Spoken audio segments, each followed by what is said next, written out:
When Elon Musk's car breaks down outside a small, forgotten auto shop, he expects nothing more than a quick fix.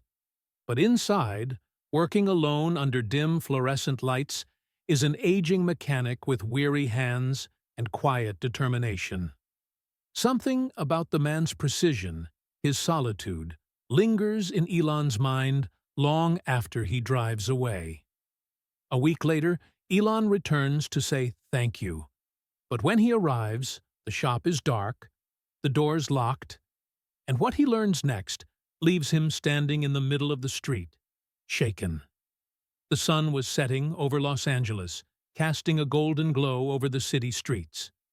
Inside a small, old-fashioned auto repair shop on the outskirts of town, Frank Mitchell wiped the grease from his hands and let out a tired sigh.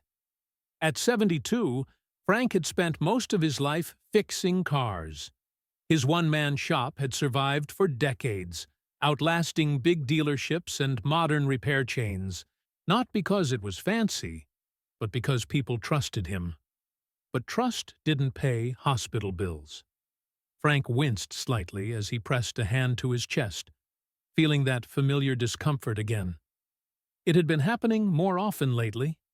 Probably just exhaustion, he told himself. He didn't have time to be sick. Just as Frank was preparing to close for the night, the unmistakable sound of an engine struggling to stay alive filled the air. Turning toward the garage entrance, he squinted at the sight of a Ferrari, deep red, sleek, a classic model, rolling to a stop. The car was beautiful, expensive, the kind of thing that belonged in a high-end showroom, not his little workshop. The engine sputtered one last time before dying completely. A moment later, the driver's door swung open, and a tall man in a black leather jacket and dark jeans stepped out, removing his sunglasses.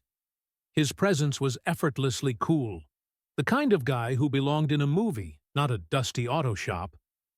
He approached Frank with a polite, calm expression. "Evening? Think you could take a look?" Frank eyed the car, then the man. There was something familiar about him, but he couldn't place it. Probably just another rich guy with a fancy toy, he thought. He let out a low grunt. "Too much luxury for my taste." The man chuckled. "Yeah, but a car is still a car, right?" Frank smirked. "A motor is a motor." Without another word, he grabbed his toolbox and popped open the hood, never realizing that he had just met Elon Musk. As Frank leaned over the engine, his skilled hands immediately got to work, feeling out the issue and testing the components. The man stood nearby, watching with genuine interest, his arms casually folded. "You work alone?" he asked. "Always have." Frank's voice was gruff, but not unkind. These days, no one wants to actually fix things. They just swap out parts and charge a fortune. The man nodded thoughtfully. "I respect that. A real mechanic," Frank snorted. "Damn right." But as he continued working, a sharp pain shot through his chest. He grimaced, but quickly covered it up, shaking it off. Just a little strain. He'd be fine. After all, he had work to do. The man leaned in slightly, watching the master at work. Frank muttered, "I can fix this. Just need a few minutes." What he didn't know was that this wasn't just any customer, and the man watching him would soon change his life forever.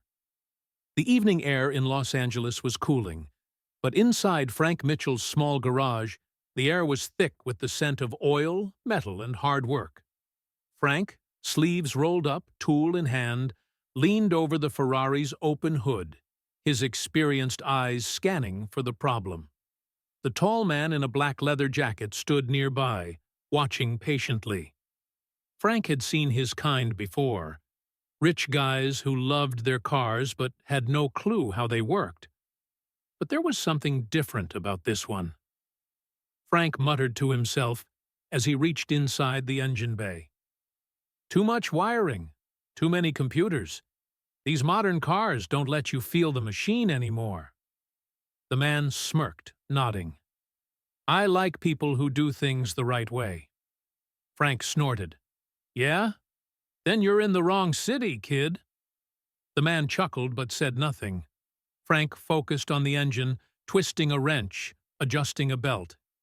He had worked on thousands of cars in his life, and this one, it wasn't so different. But his breathing felt heavier than usual. A dull pressure settled in his chest. He ignored it. He had a job to finish. The man stayed nearby, genuinely interested. So, you've been doing this a long time? Frank didn't look up. 50 years. Opened this shop in '74, kept it running ever since. The man nodded, impressed. That's rare these days. Frank wiped grease from his hands, studying the stranger. Yeah? What do you do? The man smiled. I work in entertainment. Frank raised an eyebrow. Music. Movies. The man hesitated for a fraction of a second. Movies. Frank grunted. Figures. Always a guy from Hollywood driving a Ferrari. The man laughed, amused. Not mine. Borrowed it from a friend. But I do like cars. Frank nodded approvingly. At least you respect 'em. Most people with money just treat 'em like trophies. The man's smile faded slightly, and he nodded again. Yeah, I've never cared much about trophies.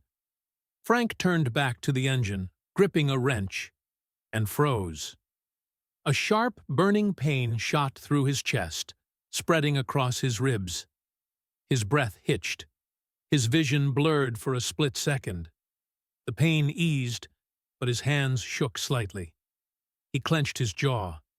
He had been having these episodes for a while now. No time for that. He forced himself to move, tightening the last bolt. The engine was fixed. That was what mattered. Frank stepped back and wiped his forehead. All right, try it now. The man slid into the driver's seat and turned the key. The engine rumbled to life, a perfect, smooth growl.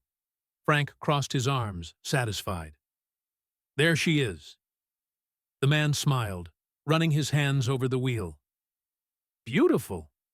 He got out of the car, reaching for his wallet. How much do I owe you? Frank shook his head. Nothing. Seeing a car run right is enough for me. The man paused, looking genuinely surprised. Are you sure? Frank waved him off. I don't charge for easy jobs. Just come back if she gives you trouble again. The man studied Frank for a moment. Then he smiled. I will, and I'll bring you a coffee next time. Frank chuckled. Just don't bring that fancy Starbucks crap.